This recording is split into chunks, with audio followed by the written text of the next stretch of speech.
Поехали мы как-то с закадычным дружком в лес на рыбалку. Мало того, что сами давно не виделись, так еще и в тайге давненько не были. Хотелось не только порыбачить, но и вдоволь пообщаться, поделиться последними новостями. А места у нас красивые, заповедные. Кругом тайга на 100 километров, реки, скалы, озера. Выбрали на карте место, где было небольшое озерцо и деревня поблизости, чтобы в случае чего можно было попросить помощи.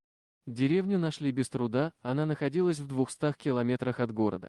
Расположились мы на берегу небольшого озера, поставили палатку. Деревенька виднелась совсем рядом, можно было различить небольшие домики и баньки, которые стояли словно игрушечные вниинки между двух холмов густо поросшими елями да соснами. Целый день мы с другом рыбачили. Клев был достойный, и на вечерней зорьке в котелке на костре у нас уже варилась уха. Время близилось к вечеру, как вдруг из-за ближайших кустов к нашему костру вышел старый дед. «Здравствуйте, сынки! Не побрезгуйте старым человеком!» Вид у него был опрятный, лицо с длинной седой бородой, открытый взгляд и лучистая улыбка. Мы даже сначала удивились, кто он и что делает здесь в столь поздний час. Старичок представился нам просто дедом Николаем, правда в деревне меня Хаттабычем дразнят за длинную бороду. Дед оказался из местных жителей из той самой деревушки между двух холмов. Жил он одиноко, доживал один-одинешенек свой век в этом глухом месте. Сказал, что, мол, увидел свет от костерка на берегу вод и решил пойти разузнать, кто это огонь ровел на берегу реки. Людей плохих развелось в последнее время. И старик тяжело вздохнул. Я ведь когда-то в здешних местах лесником работал, правда давно это было. По старой памяти лес продолжаю беречь и охранять. Ну а кто еще, если не мы, те, кто здесь живут? Чужие тут редко когда бывают, вот я и насторожился. Дед Николай нам очень понравился, простой деревенский старичок, и мы пригласили его к своему костру. В котелке уже давно кипела уха из пойманной рыбки, которая обещала быть наваристой и вкусной, да и чайник тоже закипал. Отужинай с нами, дед Николай, предложили мы старичку, и он с удовольствием принял наше предложение. Оказался дед Николай необыкновенным рассказчиком. «Дедушка, а расскажи нам что-нибудь из своей жизни.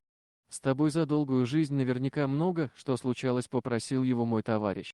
«Ночи сейчас длинные, да и мы никуда не спешим. Говорить-то я, ребята, люблю, только вот в нашей глуши говорить-то особо не с кем. Но раз вы просите, тогда слушайте», — согласился дед Николай. «Коли прям вам интересно, то расскажу я вам одну интересную историю, только вот поверите вы мне или нет, даже и не знаю, но дело ваше.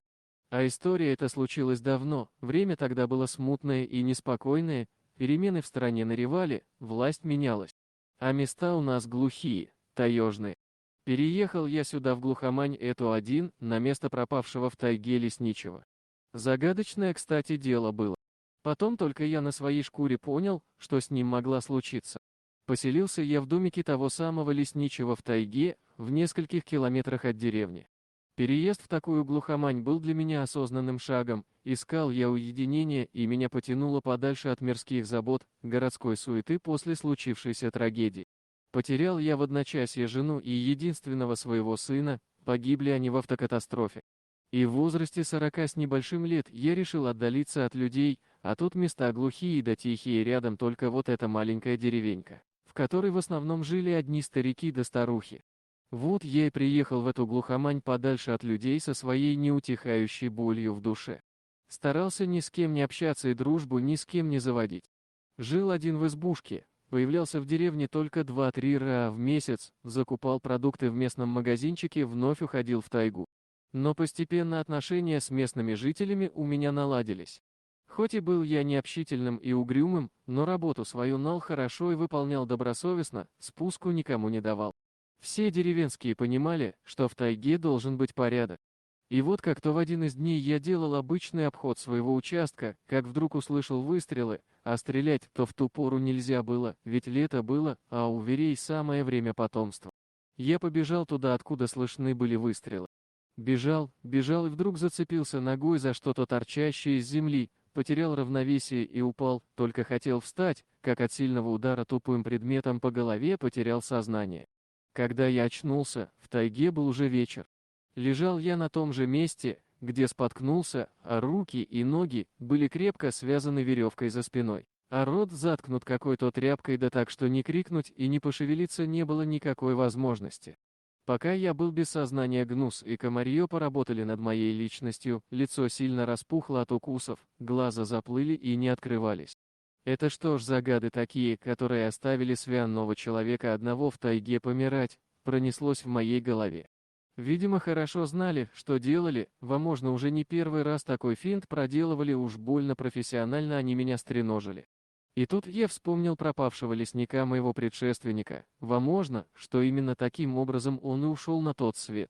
В таком состоянии человек вряд ли долго протянет. Гнус и дикие животные быстро сделают свое дело, и концов никаких не найдешь.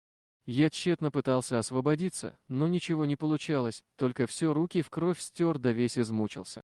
И вот наступила ночь. Так я лежал без сил, да со страхом ко всем таежным звукам прислушивался, и ничего хорошего в таком положении нет. Страшно мне стало, никому не пожелаешь такого. Так я и пролежал до следующей ночи и уже не соображал ничего, то приходил в сознание, то снова проваливался в беспамятстве куда-то в пустоту. Руки и ноги уже затекли от одного положения, и тело словно стало деревянным. Вдруг через остатки сознания я почувствовал у щеки горячее дыхание. Кто-то явно обнюхивал меня. Мне было даже страшно подумать и представить, кто это. Я с трудом повернул голову и увидел во тьме горящие глаза. Но сомнений быть не могло, это волки. Они меня нашли, и я для них сейчас был очень легкой добычей.